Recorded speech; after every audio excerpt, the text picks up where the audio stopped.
octobre 1998, spécial début des sondages BBM.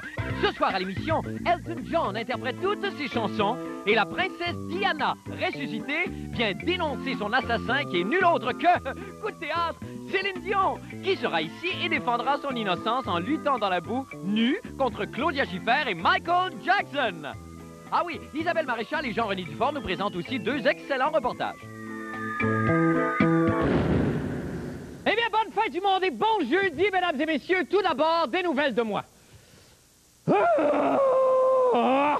Bon, là, je suis en train de faire une de mes fameuses colères.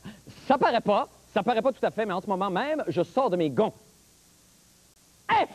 Il faut que je lance quelque chose. Je vais lancer quelque chose, n'importe quoi. Tiens, je lance un Crazy Carpet, je lance un Berry de poulet frit crusty et je lance des Mickey Mouse. Oh, mon Dieu, que ça fait du bien. Oh, je n'en peux plus des sondages. On est en plein sondage BBM pour les codes d'écoute. Aujourd'hui, le Journal de Montréal publiait un autre sondage sur les élections municipales. Sondage par-ci, sondage par-là. Les gens n'en peuvent plus des sondages. Et ça, je le sais parce que j'ai fait un sondage. Là, vous avez vu ce que je viens de faire, là? J'ai dit que le monde n'en pouvait plus des sondages et pour le prouver, j'ai fait un sondage. Ça, c'est fou. Ça, c'est moi, ça. Ça, là, c'est une technique d'humour d'une rare efficacité qui m'a été enseignée par une vieille adepte du vaudeville avec qui j'ai étudié au Tibet il y a très longtemps. Anyway, là, j'en peux plus des sondages, sérieusement, et ça m'a inspiré cette petite chansonnette de rien du tout intitulée, ironiquement, « Sonde-moi davantage ». Tout le monde à la maison. Sonde-moi davantage, vas-y profondément. Palpe-moi le suffrage, mesure mon sentiment.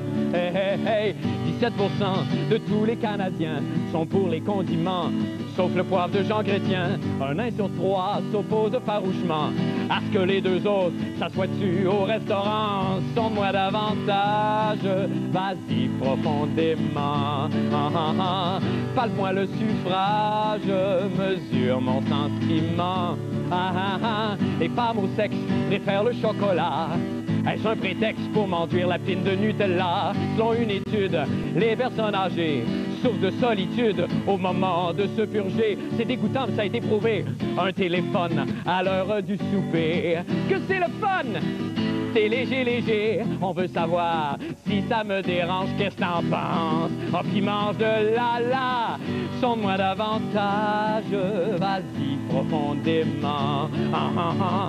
Parle-moi le suffrage, calcule mon tourment. Hey, hey, hey, 3/4 des gens possèdent un petit chien. Moi, dans un accident, j'ai perdu les 3/4 du mien. Quand je l'appelle, les voisins rient de moi. Pourquoi sont-ils cruels avec ma fraction de danois?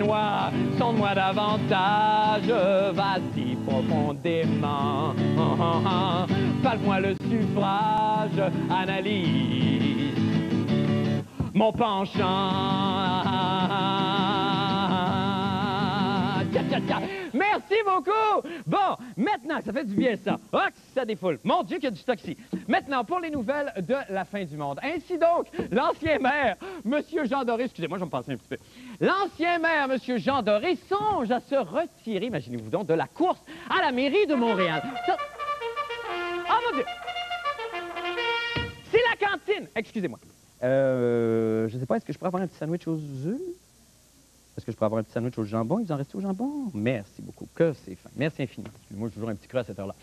Donc, M. Jean Doré veut prendre le temps, apparemment, de réfléchir à son avenir parce qu'il est plus sûr que la population l'aime. Ça, je trouve ça... En tout cas, voyons donc, ça pas... Il me semble que ça serait pas mauvais, un petit beigne avec ça. Un petit beigne, s'il vous plaît. Merci beaucoup. Ça, hein? Oh, comment bon. Bon, merci. Bon. Alors, M. Doré craint de ne plus être aimé de la population à l'Égypte parce que... Juste une petite minute. Est-ce qu'il vous reste du bon café chaud, là? Non, mon Dieu, merci infiniment. Seigneur, méchant party de lunch.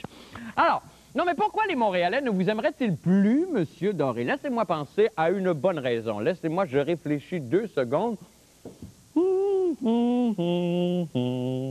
Serait-ce parce que vous auriez déjà été maire de Montréal? Non, mais ça... Ça devient un petit peu agaçant, hein? C'est un petit peu agaçant. C'est pas étonnant que quelqu'un finisse par perdre les pédales. Eh bien, c'est précisément ce qui est arrivé hier à M. Jacques Ouellette, un Montréalais excédé par la surabondance de cantines mobiles dans son environnement, qui a tout bonnement décidé à 15h30 hier de prendre un otage pour se faire entendre. Bon, vous allez me dire, c'est pas un comportement très logique, mais n'empêche, il y a des raisons que la raison ne connaît pas. Jean-René Dufort, le concentré de négociateur, nous rapporte le fil des événements. On écoute ça. 9h30 ce matin, j'arrive coin Sainte-Catherine sur les lieux de la prise d'otage par un capoté en sacrament contre les cantines mobiles de son quartier. Une sale affaire. Je ne suis pas seul. Claude Poirier aussi est sur les lieux et il m'explique comment entendre le dénouement en pro. Ben, c'est de prendre du café puis de s'allumer des cigarettes, ceux qui fument.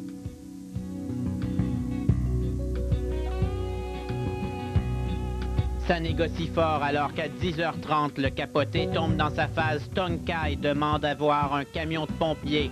Puis, satisfait, il libère son otage mais refuse toujours de se rendre. Puis, pour démontrer sa bonne volonté, il libère aussi Chipoup, son chat domestique, un vent d'optimisme qui ouvre l'appétit de tous. Tout allait bien et le capoté cagoulé était sur le point de se rendre. Mais à 12h30, un excellent reportage du Grand Journal fait tout basculer. Paraît-il que l'agresseur, M. Jacques Ouellette, écoutait lui également le Grand Journal au même moment où je faisais mon intervention. Et lorsqu'on a diffusé sa photo et qu'un témoin, lors d'une entrevue, a parlé de l'état psychiatrique, de son état psychiatrique, paraît-il qu'il s'est mis à paniquer, il a craqué, il s'est mis à pleurer. Et c'est à ce moment-là qu'il a décidé de demeurer barricadé dans son appartement. Les grosses polices vont aussitôt engueuler le pauvre journaliste et son équipe. La liberté de presse venait de pogner un ticket. Le SPCM nous a demandé de ne plus faire de reportage en direct, étant donné qu'il écoute la télévision et notamment TQS. Heureusement pour tous, Super Jean-Luc Mongrain arrive en héros pour convaincre le capoté de sortir enfin. Et il a convenu que je serais au bas de l'échelle au moment où il se rendrait. Cherchez pas, il n'y a rien à comprendre. Ici Jean-René Dufort, à Montréal. Effectivement, il n'y a rien à comprendre à cette affaire-là. En tout cas, au moins, ça s'est bien terminé. Jean-René, bonsoir. Salut Marc, mais je t'arrête tout de suite Oui. parce que depuis 24 heures, je vis un enfer parce que hier, tu as frauduleusement insinué que j'étais gay. Et là, je reçois des messages Internet. Est-ce que Yannick Margeau est ton prétendant? Imagine l'enfer que je vis. Ben, ça replace ton homme à sa place! Non, non, non. Ben, je fais un deal avec toi. OK, je peux allez-y. te prouver live que je ne suis pas gay en embrassant n'importe quelle fille de ton choix sur la joue. Là, maintenant, au moment où on se parle? Non, non, plus tard. OK, parfait.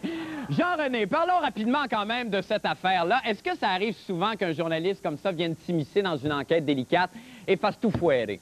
Ben, le policier, tu parles, c'est parce que... Non, quand le journaliste a montré la photo Ouais. du monsieur qui détenait un otage, Ouais. il a refusé à partir de ce moment-là parce qu'il voulait pas être reconnu, lui. Ben, et ça, là, il s'est rebarricadé. C'est ça qui est arrivé, hein? C'est ça. Ce qui est arrivé, c'est que le suspect, celui qui a barricadé tout le monde, Ouais.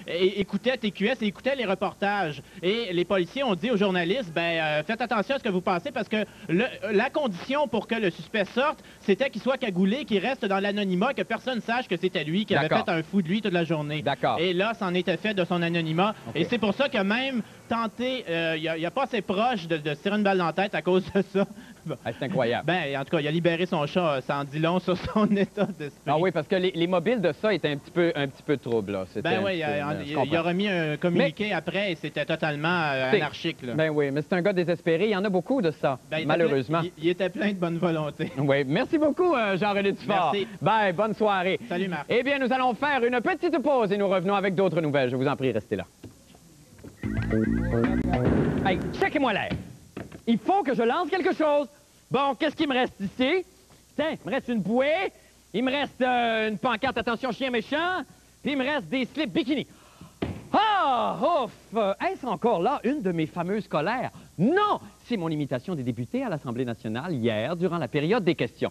On le sait, on l'a vu aujourd'hui, il y a eu une altercation d'une rare violence au Parlement à la suite d'un commentaire du député libéral, M. Christos Syros, à l'endroit de l'épouse du vice-premier ministre, M. Bernard Landry, qui, si elle avait besoin de soins de santé, bénéficierait probablement de privilèges. Mais ce que M. Christos, pied dans la bouche Syros, ne savait pas, c'est qu'effectivement, Mme Landry était très malade. Malaise. Les débats à l'Assemblée sont-ils en train de devenir aussi violents que les ventes de brassières de Sheila B? Eh bien, c'est la question que s'est posée Mlle Isabelle Maréchal, l'animatrice des théories de Darwin d'abord. Regardez! Vous, là, vous avez une réputation de batailleur. Vous devez en manger des insultes, des fois, de la part des joueurs adverses.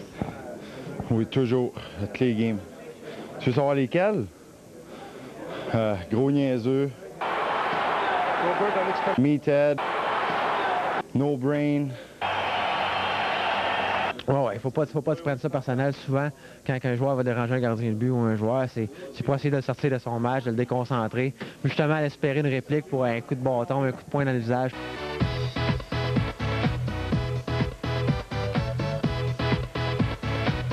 On n'a jamais atteint ce niveau d'agressivité dans le débat parlementaire au Québec.